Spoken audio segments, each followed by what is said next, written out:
Bismillahirrahmanirrahim. Bismillahirrahmanirrahim. Assalamualaikum warahmatullahi wabarakatuh. Alhamdulillahirabbil alamin wassalatu wassalamu ala asyrafil anbiya'i wal mursalin wa ala alihi wa sahbihi ajma'in, amma ba'du. Alhamdulillah, malam ini kita bisa bertemu kembali dalam kajian rutin kita malam Rabu ba'dal maghrib sampai waktu Isya. Pada malam ini kita coba mengulang tadabbur surat Al-Hujurat yang dimulai ayat 10 sampai ke 12.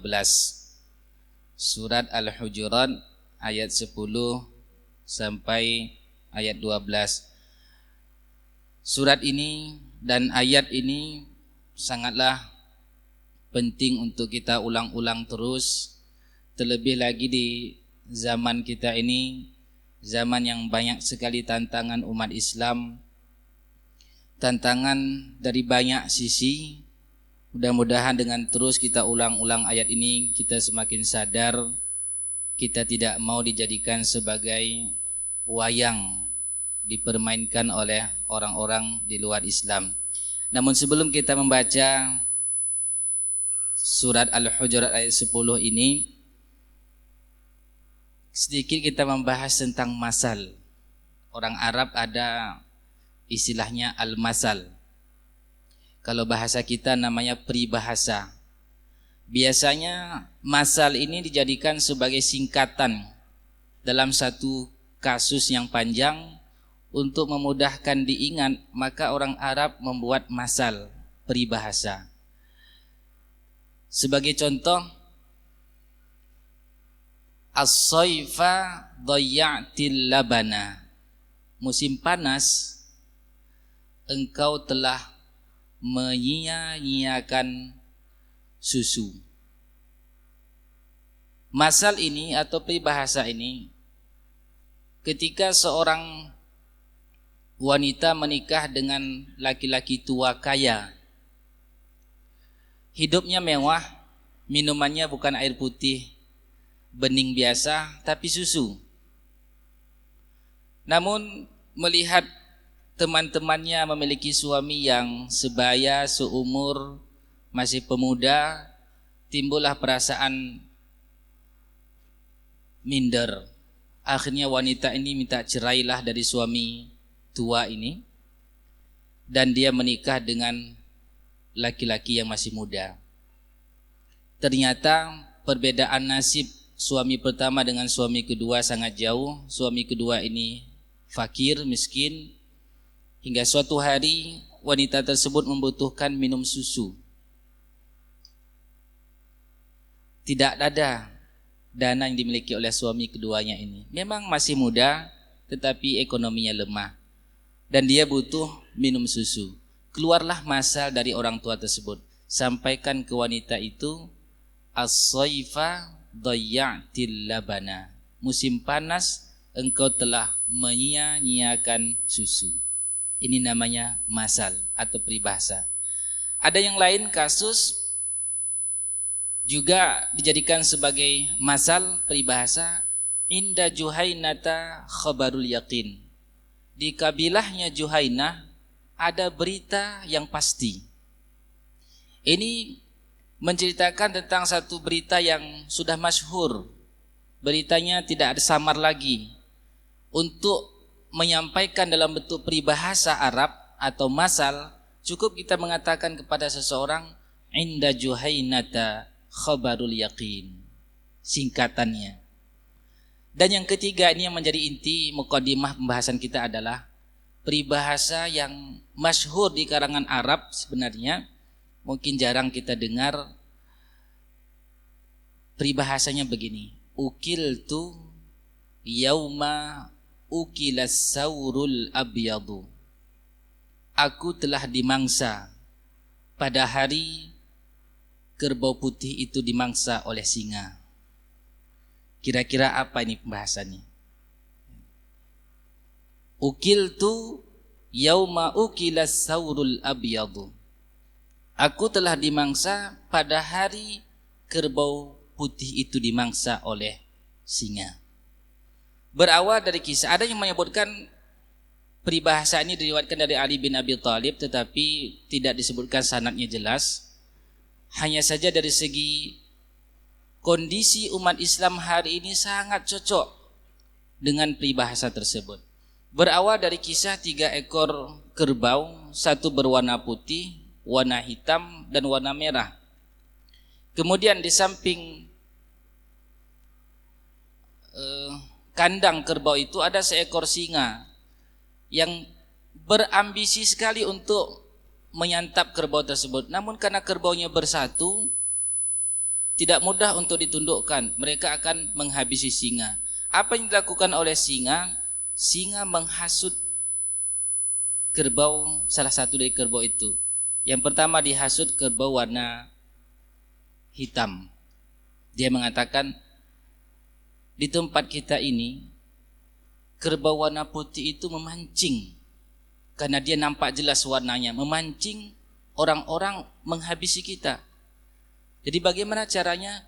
Harus kita selesaikan dulu kerbaunya warna putih, supaya kita aman dari gangguan orang. Kemudian kerbau yang dua ini mengatakan, bagaimana cara? Kalau masalah cara, tenang, serahkan kepada saya, kata singa. Yang penting kalian berpisah dulu berdua. Pisahlah berdua itu, tinggal seorang diri kerbau yang warna putih. Apa yang terjadi? Terlaksanalah keinginan singa, menghabisi kerbau yang warna putih. Dimakan. Tinggal 2 ekor kerbau. Kemudian 2 ekor kerbau ini didatangi lagi, yang warna sama dengan singa itu, warna merah. Kita kan sama warna, enggak elok lah warna yang satu itu sama-sama dengan kita. Jadi bagaimana? Kita habisi saja yang warna hitam. Caranya, serahkan kepada saya. Ketika itu diserahkanlah kepada singa. Yang penting kalian pisah, terpisah antara warna hitam dengan warna merah. Dihabisilah warna hitam, tinggal satu warna, warna merah. Saat itu warna merah tersadar. Lalu dia mengatakan, ukiltu yauma ukilas saurul abyadu. Sebenarnya aku telah dimangsa pada hari dimangsanya kerbau warna putih itu. Demikianlah kondisi umat Islam hari ini. Ketika satu kelompok umat Islam dihabisi, ada di antara umat Islam yang lain mungkin menari tertawa. Oh, bukan golongan saya yang dihabisi. Oh, bukan kelompok saya yang dihabisi. Lah, jangan sampai masal atau peribahasa orang Arab ini terjadi di tengah-tengah kaum muslimin. Penyesalan akan terjadi, karena memang itu janji dari Allah Subhanahu wa taala bahwa walan tardha 'ankal yahudu walan nasara hatta tattabi'a millatahum. Tidak rela orang Yahudi, orang Nasrani terhadap umat Islam sehingga umat Islam ini mengikuti mereka. Tidak akan disukai umat Islam ini sehingga umat Islam ikut dengan gaya mereka. Maka semoga Allah Subhanahu wa taala jangan jadikan kita menjadi bahagian dari peribahasa tersebut, al-masal. Ukiltu yauma ukila as-saurul abyadu. Aku dimangsa pada hari dimangsanya kerbau warna putih saat itu. Kembali kita kepada surah Al-Hujurat ayat 10. Apa kaitannya dengan masa tadi? Sangatlah erat. Kita berharap kekuatan ukhuwah di antara kaum muslimin. Kita berharap tidak masuk kategori tadi dalam masal yang telah kita sebutkan. Bagaimana caranya? Allah Subhanahu wa taala berikan rambu-rambu. Penyesalan yang dirasakan oleh kerbau terakhir tadi karena dia tidak ikuti rambu-rambu ini. Apa rambu-rambunya itu? Yang pertama, Allah Subhanahu wa taala ingatkan kita umat Islam di ayat yang ke-10, innamal mu'minuna ikhwatun. Innama dalam bahasa Arab min adawatil hasri. Dia termasuk alat untuk membatasi. Innama, ketika Nabi SAW menjelaskan tentang akhlak misalkan, beliau menyebut kata-kata innama. Innama bu'istu liutammima makarimal akhlaq. Sesungguhnya hanya saja. Kalimat innama membatasi. Seakan-akan tugas pokok Nabi kita sallallahu alaihi wasallam tidak ada lain kecuali memperbaiki akhlak, menyempurnakan akhlak. Padahal pada kenyataannya beliau mendakwahkan tauhid, mendakwahkan fikih, mendakwahkan tafsir, menjelaskan ayat itu tafsir. Tapi beliau menggunakan kata-kata innama li ahammiyah, betapa urgen, betapa penting. Dalam ayat ini juga Allah Subhanahu wa taala menyebutkan kata-kata innama. Innama al-mu'minuna ikhwatun. Hanya saja orang beriman itu bersaudara. Kalau kita jadikan standar persaudaraan kita iman ini sudah cukup. Lebih banyak persamaan di antara umat Islam dibandingkan perbedaannya. Sebagai contoh, salat. Mulai dari niat takbiratul ihram sampai assalamualaikum, dari 4 mazhab itu hanya sedikit yang beda, bisa dihitung jari. Sebelum salat bedanya apa? Satu pakai usolli, satu tidak. Begitu. Dalam salat bedanya apa? Satu pakai kunut, satu tidak. Dari banyaknya itu Allahu Akbar sampai assalamualaikum, persamaannya lebih banyak. Sayang 1000 kali sayang. Yang sedikit perbedaan itu jadikan sebagai standar untuk pecah. La haula wala quwata illa billah. Kalau dijadikan al-mu'minun, hanya saja orang beriman itu bersaudara, imannya saja. Iman, rukun imannya masih sama 6. Al-imanu billahi wa malaikatihi wa kutubihi wa rusulihi wal yaumil akhir wa tu'min wal iman bil qadari khairihi wa syarrihi, masih 6. Rukun Islam sama, masih 5. Syahadatu an la ilaha illallah Muhammad Rasulullah wa iqamus shalah wa ita'uz zakah wa shaum ramadan wa hajjul baiti man istata'a ilaihi sabila. Masih. Kalau iman ini jadikan sebagai standar, insyaallah sedang jemaah sekalian, tidak mudah kita dijadikan sebagai mangsa oleh singa-singa tadi. Tidak mudah. Kemudian juga ayat ini menjadi ukuran semakin kuat iman kita akan semakin kokoh ukhuwah kita. Kalau ukhuwah kita melemah, boleh jadi ada di antaranya melemah iman. Nabi SAW memberikan perumpamaan kita orang-orang beriman ini dengan perumpamaan yang bisa dilihat, dirasa, diraba setiap hari, yaitu bangunan. Innal mu'mina lil mu'mini kal bunyan.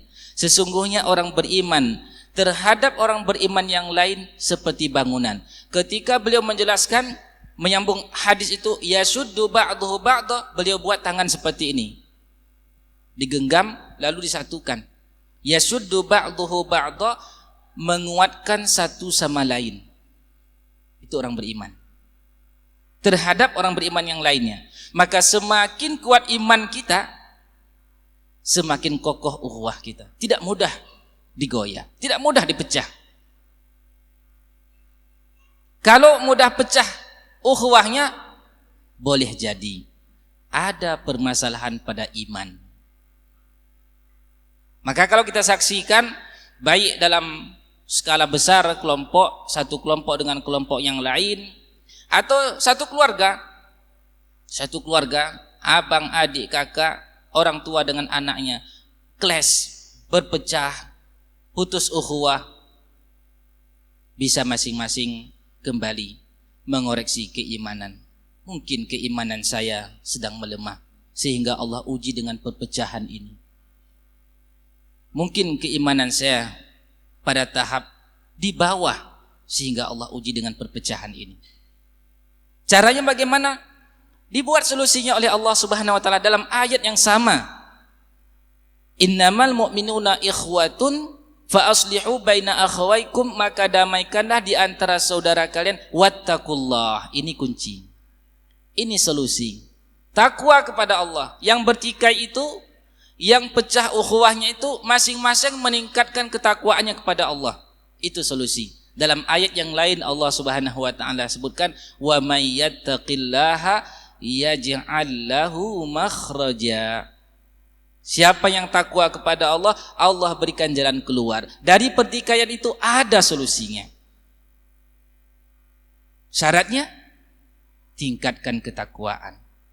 Ada solusi di situ. Tidak mungkin orang yang bertakwa itu masih mempertahankan pertikaiannya. Rasulullah sallallahu alaihi wasallam menyebutkan, la yahillu lil muslimi ayyahjura akhahu fawqa salasin. Tidak halal bagi orang Islam memboikot saudaranya lebih dari 3 hari. Kalau sampai 4 hari diboikot, seminggu, 1 bulan, bertahun-tahun, wah, bukan lagi konsep kita itu. Diizinkan oleh Allah Subhanahu wa taala dendam, diizinkan tidak silaturahim, tapi jangan lebih 3 hari. Di bawah 3 hari itu silahkan habiskan dendamnya. Kebenciannya silahkan sampaikan, keluarkan semua unek-uneknya. Di atas 3 hari datangi, salami. Maafkan jika dia berbuat salah. Inilah yang Allah Subhanahu wa taala berikan solusinya. Ketika terjadi pertikaian antara satu kelompok dengan kelompok yang lain sesama kaum muslimin, solusi yang ditawarkan oleh Allah Subhanahu wa taala, wattaqullah, takwa kepada Allah. Apa hasilnya? La'allakum turhamun. La'alla dalam bahasa Arab itu artinya at-tarajji, harapan, semoga, moga-moga. Itu dalam bahasa Arab. Dalam Al-Quran disebutkan oleh dalam tafsir Al-Jalalain ketika membahas tentang surah Al-Baqarah, ya ayyuhan nasu taqu rabbakumul ladzi khalaqakum waladina min qablikum la'allakum tattaqun. La'alla disebutkan dalam tafsir Jalalain maknanya bukan sekedar at-tarajji, tetapi maknanya adalah at-tahqiq. Pasti umat Islam kalau meningkatkan ketakwaannya, Allah akan rahmati umat Islam itu. Allah akan rahmati. Perbedaan yang terjadi pun dijadikan sebagai khazanah ilmiah. Kalau kita baca misalkan fikih-fikih muqarran, fikih perbedaan, perbandingan mazhab, itu semakin asyik kita melihat keindahan Islam itu. Bukan semakin pecah hati kita, semakin asyik. Betapa hebatnya ulama-ulama Islam memberikan satu kesimpulan hukum dalam satu hadis yang sama. Contoh, ketika Sahal bin Sa'ad, sahabat Nabi, menjelaskan tentang bersedekap. Dulu kami diperintahkan meletakkan tangan kanan di atas tangan kiri, bersedekap ketika sholat. Bersedekap. Kemudian bagaimana para ulama membuat produk hukum dari kata-kata bersedekap itu? Bersedekap biasanya kita ketika ruku, sujud atau berdiri. Berdiri ya? Bersedekap ketika berdiri. Berdiri itu mencakup sebelum takbiratul ihram dan setelah takbiratul ihram, mencakup sebelum ruku dan setelah ruku. Sebelum ruku kita baca Fatihah, kemudian baca ayat, kita bersedekap. Itu berdiri. Lalu ruku, Allahu Akbar, Sami Allahu liman hamidah, juga berdiri lagi. Karena bersedekap itu posisinya ketika berdiri, maka sebahagian ulama fikih mengambil kesimpulan hukum bersedekap juga setelah ruku itu dianjurkan. Karena bersedekap posisinya di saat berdiri. Berdiri itu mencakup sebelum ruku dan setelah ruku. Coba. Maka kalau ada nanti di antara saudara-saudara kita ketika bersedekap lagi setelah Sami Allahu liman hamidah, bersedekap dia, ada nas hadisnya. Pemahaman dari hadis itu. Misalnya lagi hadis yang lain, Nabi SAW kembali seperti semula setelah i'tidal, sami Allahu liman hamidah, kembali kepada seperti semula. Semulanya itu bisa dua dipahami ulama. Semula yang mana ini? Semula sebelum takbiratul ihram atau semula sebelum rukuk? Kalau diambil semula sebelum takbiratul ihram, maka begini. Sami Allah liman hamidah, begini lagi. Sebelum takbir kita begini. Tapi kalau semula sebelum ruku, begini lagi. Coba itu hebatnya. Luar biasa ulama kita, luar biasa. Contoh lain lagi. Ketika Nabi SAW salat sunat malam, salat malam, lalu Aisyah radhiyallahu anha memegang kedua tumit Nabi SAW, menyentuhnya. Apa pula produk hukumnya? Dari kalimat menyentuh. Dari kalimat menyentuh, Aisyah radhiyallahu anha menceritakan, saya menyentuh tumit Nabi SAW. Diambillah satu produk hukum. Berarti Nabi kita SAW ketika sujud, kaki beliau rapat. Karena kalau tidak rapat, tidak mungkin tangan Aisyah radhiyallahu anha bisa menyentuh dua-dua tumit itu. Coba itu. Maka jika ada nanti ketika sujud kakinya merapat, ada juga yang tidak rapat. Kenapa itu? Misalkan Syekh Bakar Abu Zaid rahimahullah menyebutkan, hukum asal kaki itu seperti kita berdiri. Berdiri kan renggang kakinya, renggang begini. Maka ketika sujud pun harus renggang. Kalau tidak ada dalil khusus menyebutkan rapat, maka kembali kepada hukum asal, renggang. Maka di saat nanti ada orang yang renggang kakinya, ketika sujud ada landasannya. Ketika rapat ada landasannya. Luar biasa. Khazanah ilmiah. Semakin tertarik kita dengan Islam ini, dengan membaca literatur, membaca bagaimana pandangan-pandangan para ulama kita dalam masalah fikih. Semakin senang kita dengan ajaran Islam ini. Bukan sebaliknya. Dijadikan sebagai ukuran untuk pecah. Ini bukan golongan saya ini, karena sujudnya kaki merapat. Ini bukan golongan saya ini, karena bersedekap setelah sami Allahu liman hamidah. Nah, kita lanjutkan. Wattaqullah, dan takwalah kepada Allah, la'allakum turhamun, pasti kalian akan dirahmati. Lalu di ayat yang ke-11 dan 12 ini namanya rambu-rambu ukhuwah.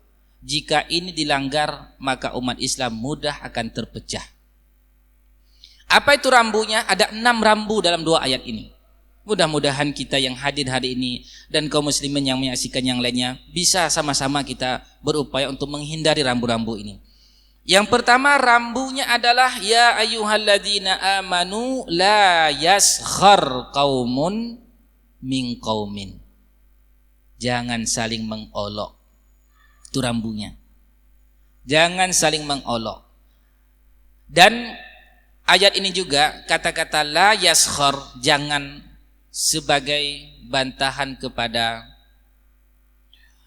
para penulis-penulis barat yang mengatakan tidak boleh kata-kata jangan.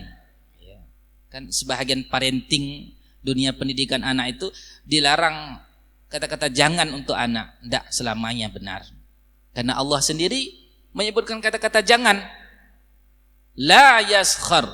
Walaupun banyak juga praktik Nabi SAW tidak membuat kata-kata jangan. Jadi diseimbangkan saja, diseimbangkan. Karena terlalu banyak juga kata-kata jangan untuk anak-anak, membuat anak-anak itu tidak bisa kreatif. Nanti misal anak kita atau cucu kita buat jangan itu, jangan. Terlalu banyak juga kata-kata jangan. Ini membuat anak bisa tidak berkembang. Diimbangi, gunakan kata-kata jangan, dan juga pada saat yang lain bisa diganti dengan tidak, dengan kata-kata yang bukan, dengan kata-kata yang selain jangan, begitu. Maknanya kita harapkan sama. Jadi menafikan kata-kata jangan secara mutlak itu juga tidak benar, karena Allah Subhanahu wa taala melegalkan kata-kata jangan. Pertama, rambunya adalah la yaskhar qaumun min qaumin. Janganlah satu kaum mengolok kaum yang lain. Ini kunci pertama. Kalau umat Islam saling menjaga tidak mengolok, mudah-mudahan kita telah bisa disatukan oleh Allah Subhanahu wa taala. Yang kedua, masih ayat yang sama, wala talmizu anfusakum. Jangan saling mencela. Kelompok A mencela kelompok B mencela, pasti akan timbul rasa kebencian secara otomatis. Tambah lagi yang ketiga, wala tanabazu bil alqab. Jangan membuat gelar yang tidak disukai, gelar laqab.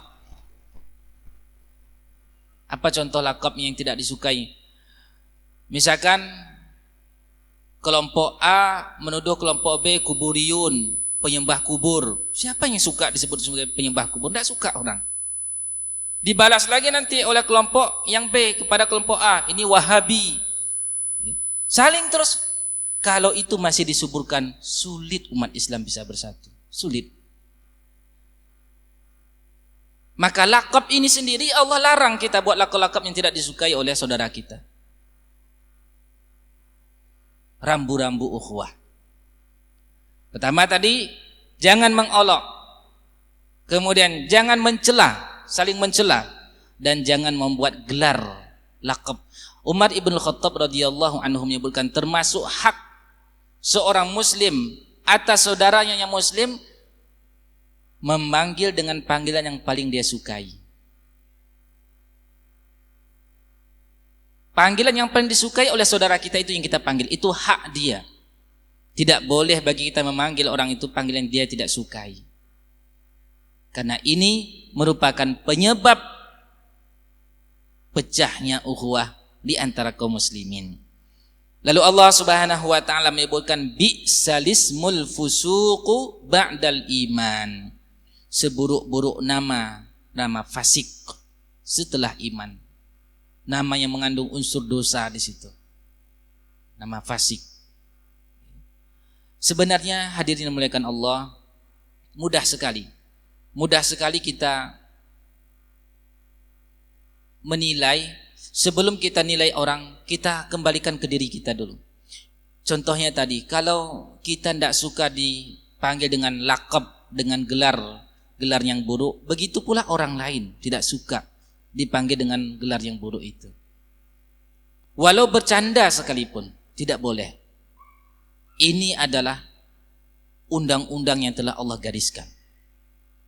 Bi'salismul fusuqu ba'dal iman. Dan diancam, di akhir ayat ini diancam, wa man lam yatub, dan siapa yang tidak taubat, masih suka mengolok-olok, masih suka mencela, masih suka membuat gelar-gelar yang tidak disukai oleh orang lain, dan dia tidak bertaubat, faulaika humudz zalimun. Mereka itulah orang zalim. Orang zalim itu. Orang zalim berat. Dalam hadis Nabi SAW boleh sebutkan az-zulmu zulumatu yaumal qiyamah. Kezaliman itu kegelapan nanti di hari kiamat. Tidak cukup di situ, orang yang kita zalimi akan menuntut haknya nanti di akhirat. Saya menuntut si fulan karena dia membuat gelar kepada saya, gelar yang tidak saya sukai. Saya menuntut si fulan karena dia mencela saya di internet. Saya menuntut si fulan karena dia mengolok-olok saya di internet. Berat sekali. Maka kita jaga. Al-Imam Ibnu Qudamah rahimahullah menyebutkan, Al-kitabatu minal lisanain. Kitabah, tulisan itu termasuk lidah. Salah satu dari lidah. Maka tulisan-tulisan kita jaga. Sebagaimana kita tidak suka diolok, diejek, dibuat gelar tadi, demikian juga orang lain tidak senang dibuat hal yang sama. Ini ayat yang ke-11. Berarti sudah 3 rambunya. Pertama tadi ada musukhriyah, tidak mengolok. Yang kedua, tidak mencela. Yang ketiga, tidak membuat gelar laqab, gelar yang tidak disukai. Di ayat yang ke-12 dan larangan atau rambu yang keempat adalah ya ayyuhalladzina amanu ijtanibu katsiran minadh-dhann. Wahai orang beriman, jauhi banyak prasangka. Ini pun rambu. Karena prasangka ini adalah kesempatan, peluang besar bagi syaitan untuk memecahkan kita. Maka segala sarana yang mendatangkan buruk sangka orang, kita stop, kita hapus. Dan caranya yang sangat jitu adalah silaturahim. Silaturahim itu memutuskan peluang setan untuk menanamkan buruk sangka sesama kita. Silaturahim. Masya Allah. Mengucapkan salam, absus salama bainakum, tebarkan salam. Ala man ta'rifu wa man lam ta'rif, kepada orang yang kita kenal dengan orang yang tidak kita kenal. Assalamualaikum, wassalamualaikum. Buruk sangka. Dan kita upayakan menjauhi semua sarana-sarana yang mendatangkan prasangkaan orang kepada kita. Kalimat yang baik pun kita ucapkan bisa saja disangka lain oleh orang. Apalagi kalimat yang buruk. Tutur bahasa yang menyakitkan. Kalimat yang baik itu bisa diprasangka lain oleh orang lain. Ditambah lagi tutur bahasa kita yang tidak baik mengundang prasangka-prasangka yang buruk. Itu yang keempat. Yang kelima, wala tajassasu, jangan mencari-cari kesalahan, kekeliruan, keteledoran, ketergelinciran orang. Ada kesalahan saudara kita, apalagi dalam ceramah. Ceramah itu ada namanya sabqul lisan atau ada namanya zallatul lisan. Dalam ceramah itu ada ketergelinciran. Terkadang apa yang dipikirkan oleh seorang tidak sama dengan diucapkan. Maka perlu di sini memberikan uzur. Mungkin tergelincir lidahnya. Kalau seandainya ketergelinciran setiap orang dijadikan sebagai alasan untuk menyalahkan dia, maka tidak ada yang selamat selain Rasulullah SAW. Umar ibn Khattab radhiyallahu anhu pernah tergelincir lisan. Ketika Nabi SAW meninggal dunia, beliau tidak siap. Siapa yang mengatakan Muhammad meninggal, saya penggal. Tidak ada yang berani. Tahulah bagaimana itu Umar ibn Khattab. Padahal Nabi kita sudah meninggal. Datanglah Abu Bakar radhiyallahu anhu, dibukalah wajah Nabi kita, dikecuplah wajah Nabi kita, lalu mengatakan tibta hayyan wa mayyita, sungguh engkau mulia, sungguh engkau baik dalam keadaan hidup atau dalam keadaan telah meninggal. Lalu pergi kepada orang ramai mengatakan ayyuhan nas man kana ya'budu Muhammadan fa inna Muhammadan qad mat wa man kana ya'budullah fa inna Allah hayyun la yamut.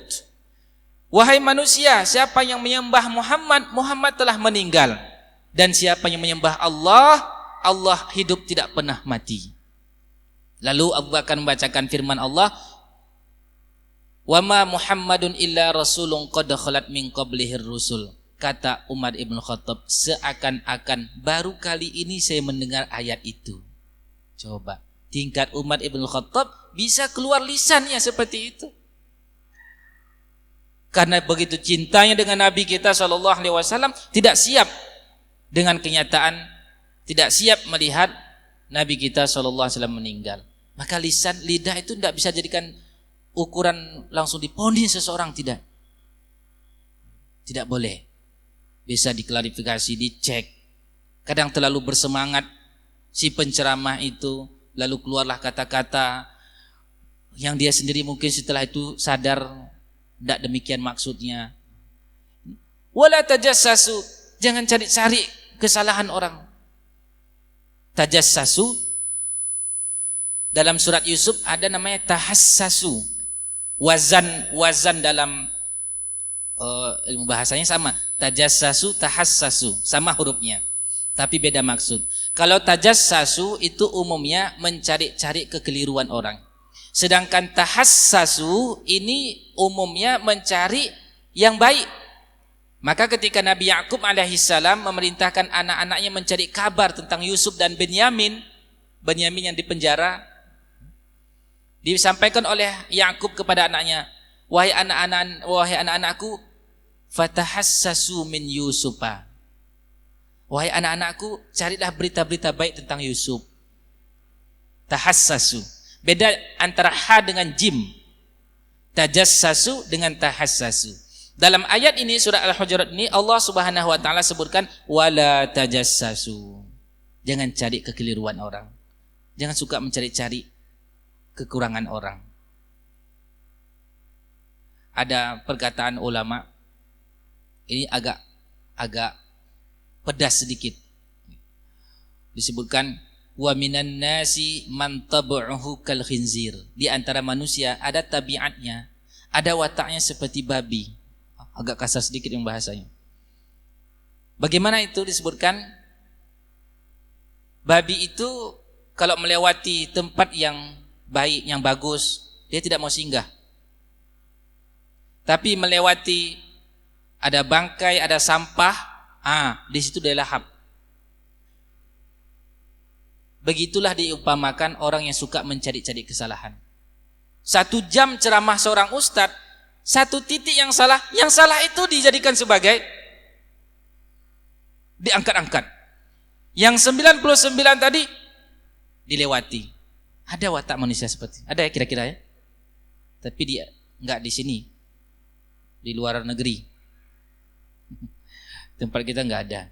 Yang baik-baik semua. Kita ingin seperti lebah. Orang beriman itu seperti lebah. Cari yang baik-baik. Dimanapun dia tinggal, dia ambil manfaat dari bunga itu, tapi dia tidak merusak bunga tersebut. Itu lebah. Allah buatkan itu perumpamaan semua. Menjadi pelajaran bagi kita. Yang terakhir, yang keenam, rambu ukhuwah. Bila ini kita jaga, insya Allah Allah akan kuatkan persaudaraan kita. Yaitu wala yaghtab ba'dukum ba'dha. Jangan saling menggunjing, menceritakan orang dari belakang. Ini pun berat.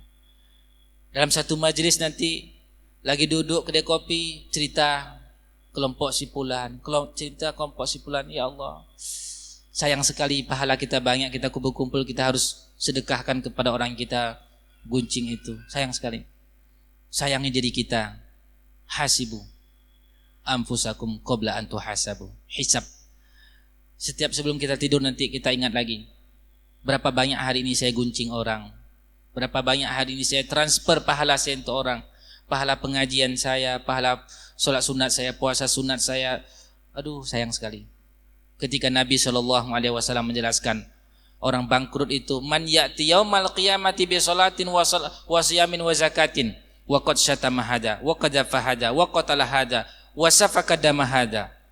Ada orang nanti banyak pahala salatnya, banyak pahala puasanya, pahala zakatnya full, tapi terlalu banyak orang dia sakiti. Dia ceritakan orang ini, dia caci orang ini, dia tumpahkan darah orang ini, dia ambil harta orang ini, diambillah pahalanya, diberikan sipulan, diberikan fa'in fanian. Kalau sudah habis saldo, tidak ada lagi, sudah terlalu banyak orang disakiti, maka ukhida min sayyiatihi, diambillah dosa orang yang kita sakiti tadi. Bertumpuk sudah, yang awalnya penuh dengan pahala diganti dengan penuh dengan dosa. Summa turiha finnar, diseret, wajahnya telungkup ke bawah, diseret, dicampakkan ke dalam neraka. Sayang 1000 kali sayang. Bukan orang yang tidak rajin sholat, bukan orang yang tidak rajin puasa, orang yang rajin, tapi sayang sekali di dunia tidak sanggup menjaga lisannya, suka mengguncing. Inilah hadirin yang dimuliakan Allah. Lagi-lagi ayat yang ke-12 ini Allah tutup dengan wattaqullah. Apa artinya tadi wattaqullah? Takwa. Itu solusi. Itu solusi. Perpecahan yang terjadi di tempat kita ini, di Banda Aceh, tidak ada lain solusinya kecuali takwa. Masing-masing yang bertikai itu takwa kepada Allah, Allah selesaikan urusan kita. Wa may yattaqillaha yaj'al lahu makhraja. Siapa yang takwa kepada Allah, Allah akan berikan solusi, Allah berikan jalan keluar. Innallaha tawwabur rahim. Kalau sudah terlanjur, pernah kita mengolok, pernah kita mencela, pernah kita membuat lakab, pernah kita suudzon, pernah mencari-cari kesalahan orang, pernah kita mengguncing, Allah Maha Pengampun. Wa anibu ila rabbikum, kembali kepada Allah. Innallaha yaghfiru dzunuba jami'a. Allah ampuni semua dosa kita itu dengan syarat-syarat taubat yang telah disebutkan oleh para ulama kita. Semoga Allah jadikan hati-hati kaum muslimin menjadi hati yang satu. Allah sebutkan dalam surah Al-Anfal, "Lau anfaqta ma fil ardi jami'an ma allafta baina qulubihim." Seandainya kalian infakkan semua yang ada di bumi ini, tidak akan satu hati mereka. Kita infakkan semua harta kita se-Banda Aceh untuk menyatukan hati kita semua di kota Banda Aceh, tidak bisa. Walakinnallaha allafa baina qulubihim. Akan tetapi Allah lah yang melunakkan hati-hati kita. Maka masing-masing kita tingkatkan ketakwaan kita tadi, dan masing-masing semua kita berdoa kepada Allah, Allahumma alif baina qulubina, ya Allah satukanlah hati-hati kami sampai kami bertemu denganmu ya Allah, amin ya rabbal alamin. Waktu kita sudah masuk salat Isya, mudah-mudahan di waktu yang lain nanti bisa kita sambung dengan diskusi. Subhanakallahumma wa bihamdika asyhadu an la ilaha illa anta astaghfiruka wa atubu ilaik. Wa sallallahu ala Muhammadin wa ala alihi wa sahbihi ajma'in. Wassalamualaikum warahmatullahi wabarakatuh.